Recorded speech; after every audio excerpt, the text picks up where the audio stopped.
आज के इस वीडियो में, आज की इस क्लास में मैं आपके साथ डिस्कस करने वाला हूँ एटॉमिक स्ट्रक्चर। एटॉमिक स्ट्रक्चर में हम सबसे पहले स्टार्ट करने वाले हैं डी ब्रुगाली वेव इक्वेशन।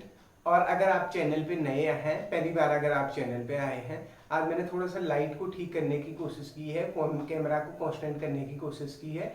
अगर आपको कुछ कमियां लग रही हैं तो आप कमेंट करके बता सकते हैं। और अगर आप चैनल पे नए हैं तो आप चैनल को प्यार दीजिए, लाइक कीजिए, सब्सक्राइब कीजिए, शेयर कीजिए। तो हम स्टार्ट कर रहे हैं de Broglie wave equation. Basically de Broglie wave equation आपकी क्या है? Wave equation.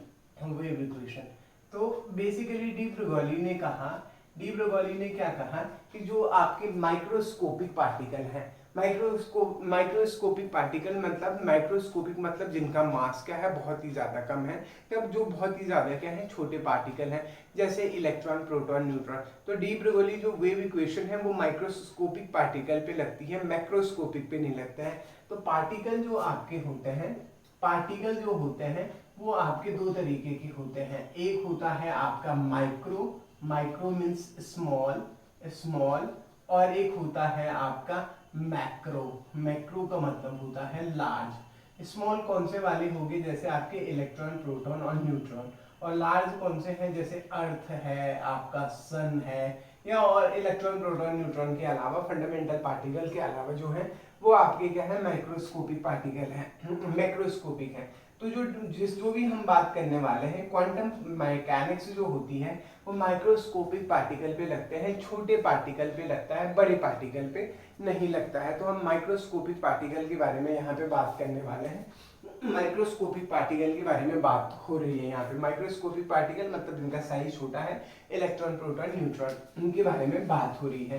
तो बेसिकली डी ब्रुगाली ने क्या कहा कि जो आपके मैक्रोस्कोपिक पार्टिकल होते हैं उनका ड्यूअल नेचर होता है। उनका कैसा नेचर होता है? ड्यूअल नेचर होता है। मतलब होता है कि वो पार्टिकल की तरह भी बिहेव करते हैं और वो वेव की तरह भी बिहेव करते हैं। बेसिकली वो पार्टिकल की तरह भी बिहेव करते हैं और वो वेव की तरह भी बिहेव करते हैं। और उन्होंने एक इक्वेशन दी, उस इक्वेशन के थ्रू उन्होंने इस बात को क्या किया, जस्टिफाई किया।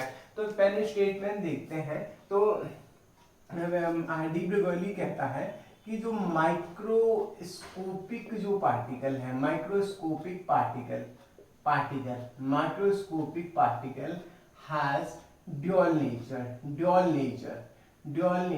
Particle nature, that is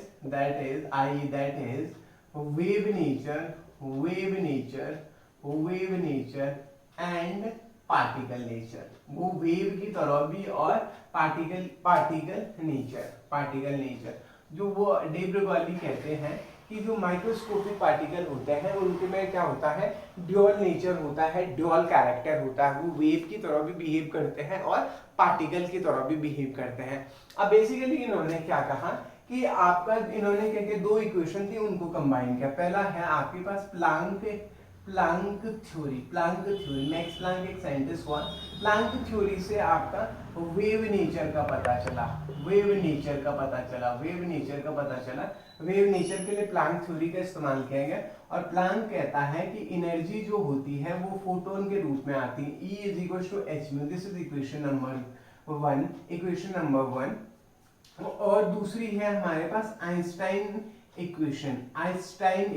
basically जो आइंस्टाइन इक्वेशन जो है वो आपका पार्टिकल नेचर के लिए, पार्टिकल नेचर को रिप्रेजेंट करता है। कौन सा? आपका आइंस्टाइन इक्वेशन। और आइंस्टाइन इक्वेशन क्या है? E is equals to your mc square. So E is equals to mc square आपके क्या है, पार्टिकल नेचर को रिप्रेजेंट करता है। तो ये इक्वेशन नंबर 2 है। उसके बाद उन्होंने क्या किया, जो दोनों इक्वेशन है उन्होंने कंबाइन किया या इक्वेट किया। इक्वेशन नंबर 1 एंड 2, 1 को और 2 को इक्वेट किया। हम यहाँ से एक बात कह सकते हैं, एनर्जी क्या है, h म्यू है प्लांक थ्योरी के अनुसार, और आइंस्टीन के अनुसार एनर्जी क्या है आपका, mc स्क्वायर के बराबर है। तो h mu is equal to mc square. हाँ, यहाँ पे क्या है, h mu is equal to your mc square. और जो म्यू होता है आपका वो c अपॉन लेमडा होता है। तो मैं म्यू की जगह पे यहाँ पे c अपॉन लेमडा रख सकता हूँ। तो h इंटू सी अपॉन लेमडा किसके बराबर है, mc स्क्वायर के बराबर है।